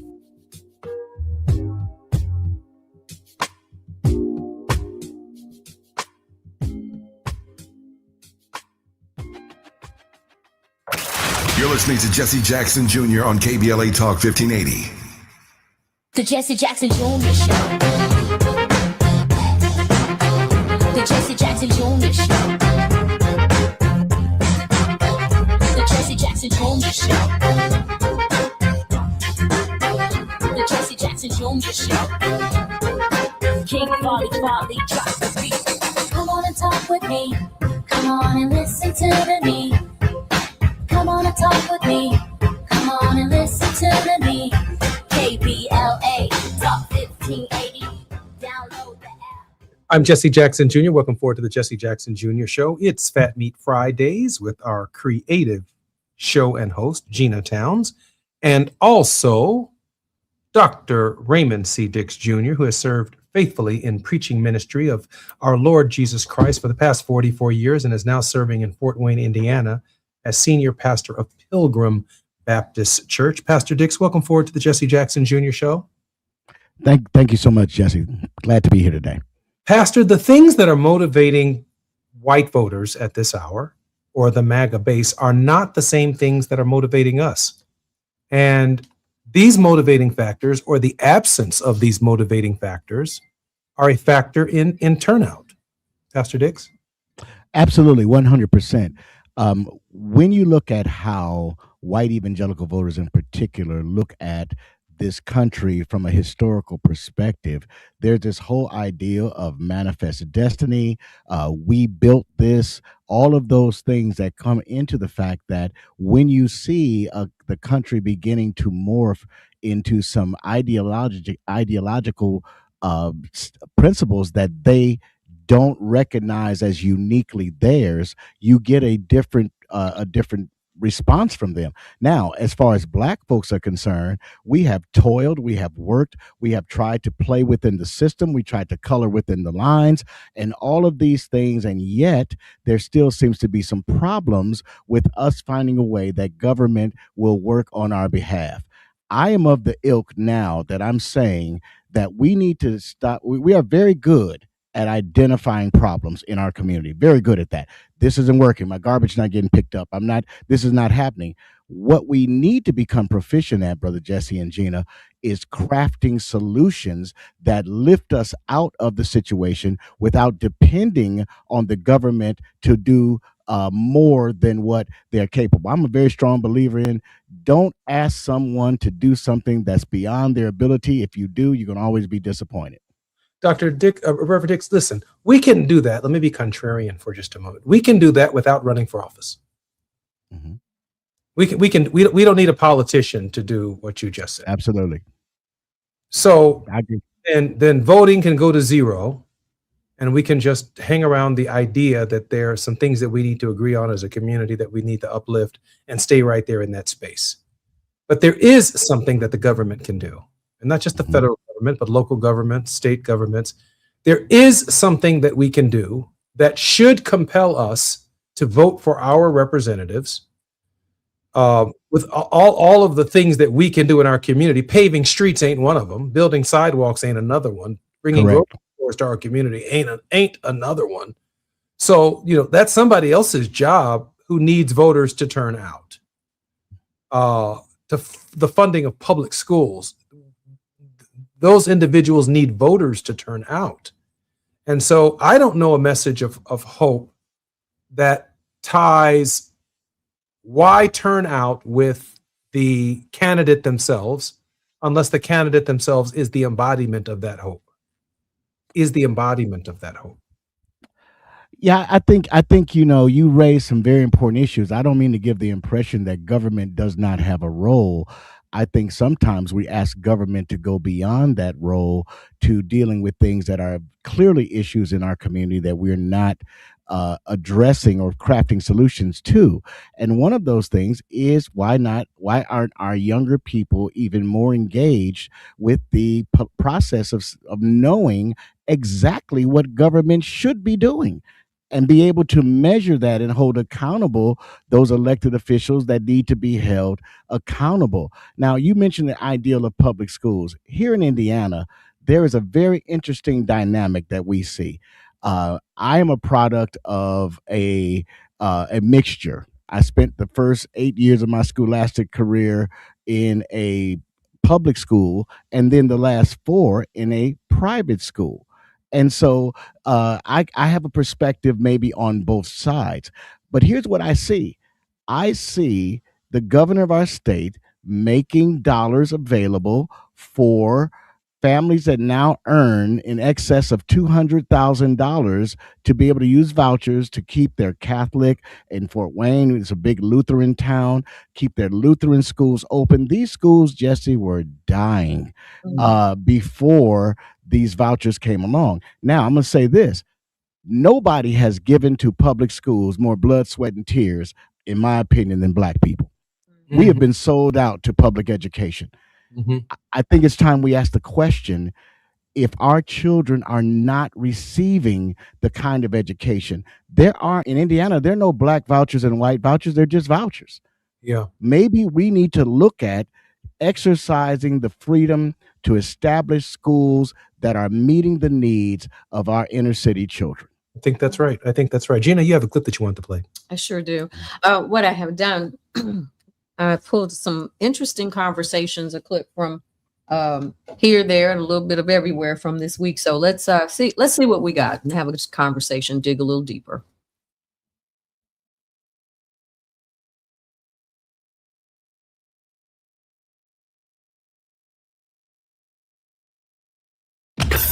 While you're stuck in traffic, we can at least bring you up to speed on the news of the day. You're listening to Jesse.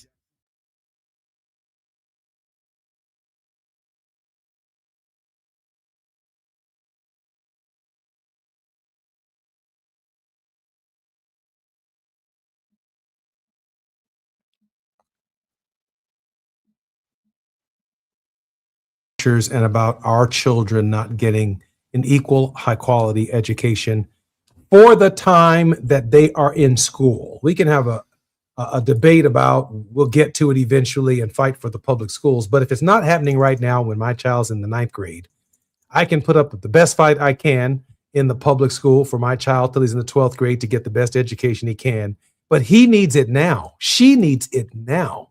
Not when the system comes around to fixing the schools. They need it now. So parents ultimately end up doing the best that they can for their kids. They move them to all kinds of schools, and ultimately, as you know, vouchers end up, from my perspective, taking money out of the public system, making it equal high quality.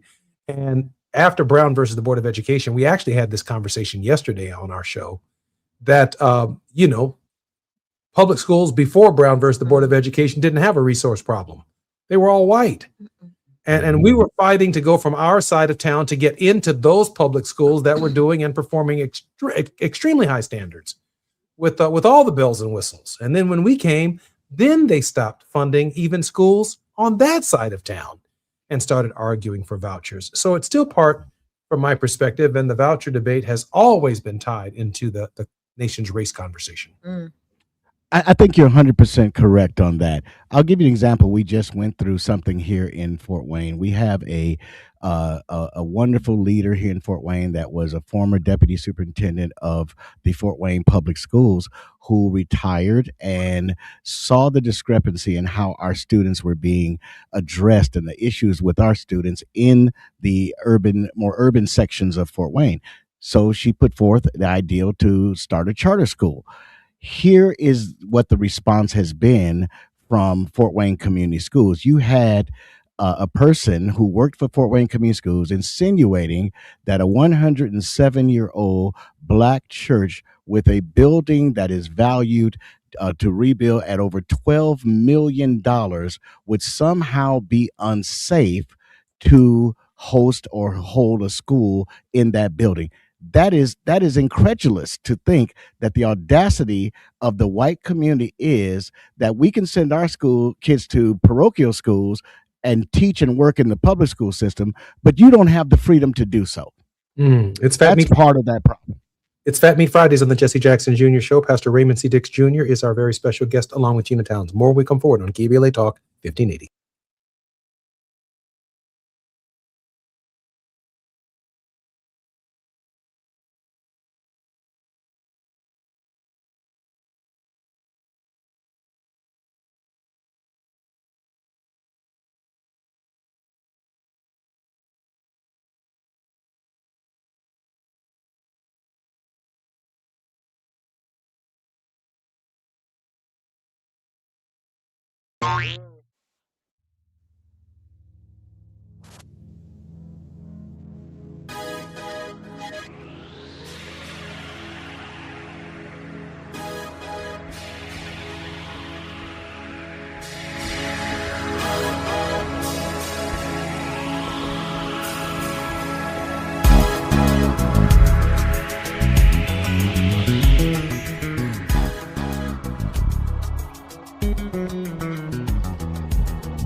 Lines close in.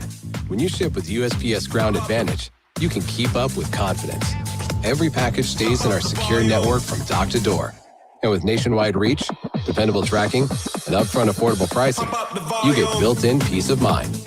You run the business. We run the routes. Visit USPS.com/Ground Advantage to learn more. Breathe easier with the South Coast Air Quality Management District mobile app. Get real-time air quality updates, forecasts, and alerts when air quality is poor right on your phone. It's free and easy to use. Just search South Coast AQMD and download today. What's your air quality? It's game day. Are your moderate to severe Crohn's disease or ulcerative colitis symptoms keeping you from the action? Skyrizi, risankizumab Riza, could help you get back to the game. Skyrizi is proven to help people feel significant symptom relief, achieve remission, and visibly improve damage of the intestinal lining. Skyrizi is a prescription injection medicine for adults. Don't use if allergic to Skyrizi. Serious allergic reactions, increased infections, or lower ability to fight them may occur.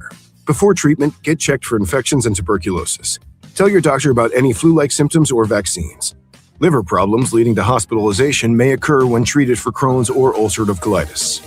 Control is everything to me. Ask your doctor about Skyrizi, the #1 prescribed biologic in Crohn's and ulcerative colitis combined. Learn more at skyrizi.com or 1-866-SKYRIZI. KBLA Talk 1580. We've got a lot to talk about.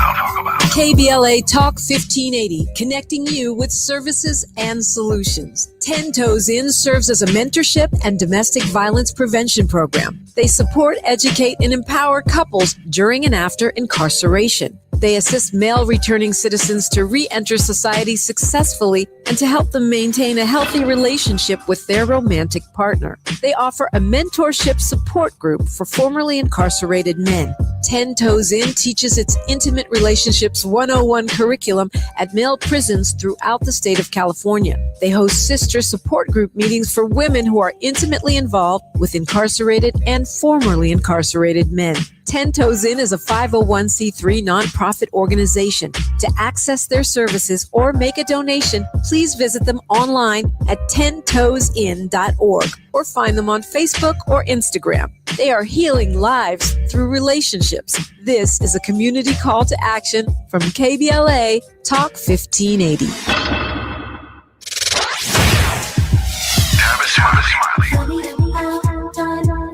They say time flies when you're having fun. The founding members cohort is now officially over. Hard to believe. It's been a joy sharing what I've discovered after nearly 40 years of conversations with presidents, cultural icons, and game changers in every field of human endeavor. If you missed the first cohort, the good news is that we're already planning the next one. Now, the seats will be limited, and those on our waiting list will receive exclusive early access and special discounts not available to the general public. So, if you are ready to transform the way you connect, lead, and build trust, do not hesitate. Go to TavishTalks.com and join the waiting list today. That's TavishTalks.com. The next cohort is coming. Make sure you are in the room. I'm Tavish Smiley, and I hope to see you there. Getting around LA doesn't have to cost a lot. Metro has fares that fit every budget. 20 free rides for qualified riders through the Life Fare program. Free passes for students with GoPass and affordable options for everyone in between. Wherever you're going, Metro's got you covered. Visit metro.net/fare programs. All I need is one mic. With a KBLA Talk 1580 editorial, I'm Tavish Smiley. So, who's really paying the price? Scores of people dead and counting. Over 9,000 homes burned to the ground. Entire neighborhoods in Altadena gone. The Altadena Eaton Canyon fire is one of the deadliest fires in California history. And Edison's own CEO told investors the company has not identified any other possible source of ignition. In other words, they started it. So what does the man at the top walk away with? Pedro Pizarro took home $16.6 million in cash, stock, and other compensation last year, a 20% raise from the year before. Let that sink in for a moment. A 20% raise, while families in Altadena are still sifting through the ash. Now, Edison will tell you they cut executive bonuses by 40%. Sounds like accountability, right?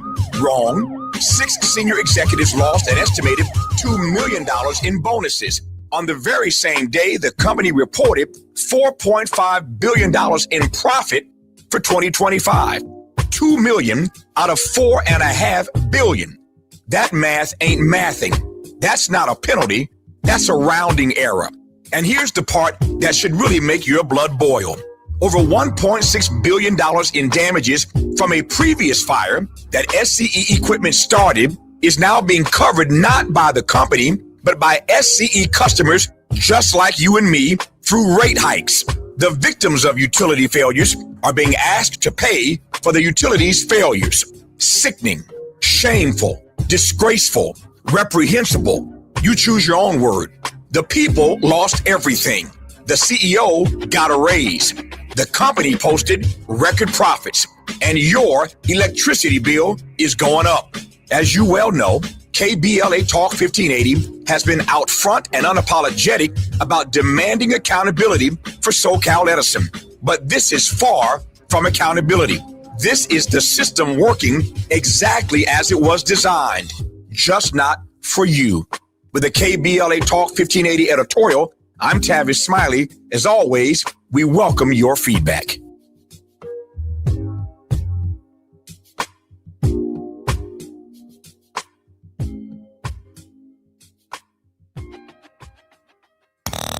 Now back to more of Jesse Jackson Jr. on KBLA Talk 1580. The Jesse Jackson Jr. Show. The Jesse Jackson Jr. Show. Jackson Jr. Show.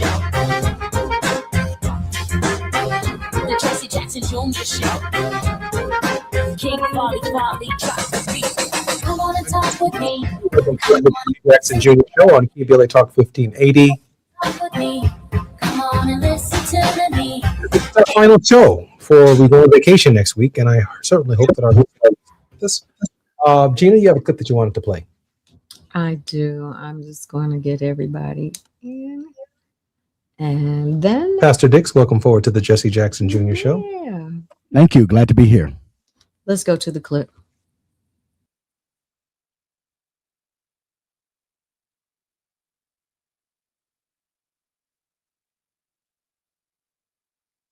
It was a fight, and he was a football player, and I had never imagined myself ever with an athlete. And I was on my way to the canteen at A&T State University. At that time, it was a college. And the football boys would gather and create a line, a line on both sides of the sidewalk, so every woman who went into the canteen had to be subjected to their little wolf calls and their little smart remarks, and they would all try to outdo each other, of course. So as I came through, I decided to do my little model strut. And Reverend said, through all the calls, the little calls, cat calls, and etc., whatever you refer to them as, that the men made, his call got my attention. And he said, "Girl, I'm going to marry you." And I turned around to him and I said, "Big boy, come up and see me sometime." So, of course, my response to him had the guys really ribbing him about having been challenged. And that started it all. And it was fun. And we became friends. And as he began to involve himself even more with the civil rights movement, the first moment that she met the Reverend Jesse Jackson, and on North Carolina A&T State University's campus. She was our guest on the show this week, and some of our highest readings are when my mother's on our show. But she's been through a lot since February 17th. Okay, so we're end of the show, unfortunately, because I have great clips from this week. But I'm so glad we got that one in, because she was just so delightful. And you talked about how, let's say, because following up to that, she says, I wanted to find out about him. He couldn't just be playing football. I needed to know, could he help me write this paper on civil rights? In the finance relationship. That's right. Before I involve myself, because I got an agenda for my life, and I like that about her. And I pray, if I have a word of hope right now, is that we will all be that way with one another, that we will challenge each other in our friendships, our relationships with people that we like to think taller, think broader, think deeper, and think higher, like your mom did. And then you talked about the city council meeting in which they totally honored your dad and what he has brought, not to just the city of Chicago, but to the nation in helping us in our somebodyness and the hope that comes from that. Gina, that was absolutely beautiful. Pastor Dix, we have about a minute and 20 seconds for a word of hope. Well, first of all, let me extend my deepest and most heartfelt condolences to you and your family in the passing of your father, the icon. And it is wonderful to see that you have two parents that are iconic in many ways. And I think the hope for us today in our community, if we take it along that same line, you had the blessings of being raised by icons, and that came with some cost too, I'm sure, as well. But every parent can be a hero or a shero, whatever the case may be, and embrace that role of a parent. Pour everything that's good about you into your children, because these next emerging generations may be faced with things that Black folks haven't been faced with in maybe since the inception of this nation. So be a hero or shero to your children. You may not be an icon, but you will make a difference. Pastor Raymond C. Dix Jr., pastor of the Pilgrim Baptist Church in Fort Wayne, Indiana, has been our very special guest. It's been Fat Meat Fridays with Gina Towns. We're off next week. First time we've been off in a year and a half, maybe 2 years. I'm Jesse Jackson Jr., very grateful to KBLA for all that it allows us to do. We're going to take a little break. Until then, I'm Jesse Jackson Jr. More on KBLA Talk 1580. KBLA 1580 Santa Monica.